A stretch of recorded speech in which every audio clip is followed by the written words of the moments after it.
చెప్పండి. నెట్ కిందకి పెట్టక్కర్లేదు. ఇప్పటివరకు ఏదన్నా అకేషన్స్ వచ్చినప్పుడు ఒక అంటే సిస్టర్గా తనకి మీరు గిఫ్ట్లు ఇవ్వటం అలా ఆనవాయితీ జనరల్గా ఏ పండక్కైనా. బట్ ఇప్పుడు తను ప్రొడ్యూసర్, మీరు హీరో. ఏంటి తను ఇప్పుడు మీకు రెమ్యునేషన్ ఇవ్వాలి? ఆల్రెడీ కొంచెం తీసుకున్నాను. బట్ తన సక్సెస్, తను ఎలాంటి సినిమాలు తీసుకుంటుంది, తన సెన్సిబిలిటీస్ అన్నిటి మీద నాకు చాలా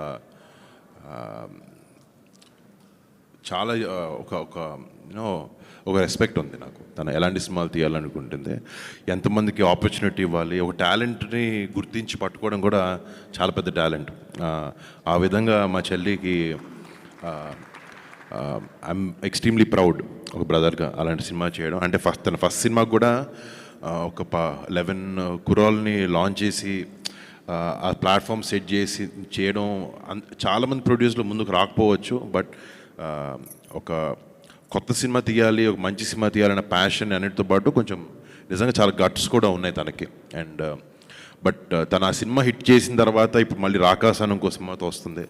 అండ్ కానీ ఇప్పుడు దాకా మా చెల్లిని నాతో సినిమా చేయని అడగలేదు, తను కూడా అన్న నాతో సినిమా చేయని అడగలే. బట్ ఈ స్క్రిప్ట్ అలా వచ్చి మా మధ్యన పడి ఇట్లా యూనో ఈ కాంబినేషన్ని సెట్ చేసేలా చేసింది. నిహారి గారు, జనరల్గా ఇప్పుడు మన ఇండస్ట్రీలో ప్రతి ఒక్కళ్ళ టార్గెట్ సంక్రాంతి. సో ఈ సంవత్సరం కూడా అలా మంచి పెద్ద సినిమాలన్నీ వచ్చినాయి. నెక్స్ట్ ఇయర్ కూడా టార్గెట్ చేసుకొని పెద్ద పెద్ద సినిమాలు వస్తున్నాయి. సో వాటి మధ్యలో మీరు బరిలో దిగడానికి ఏంటి రీజన్?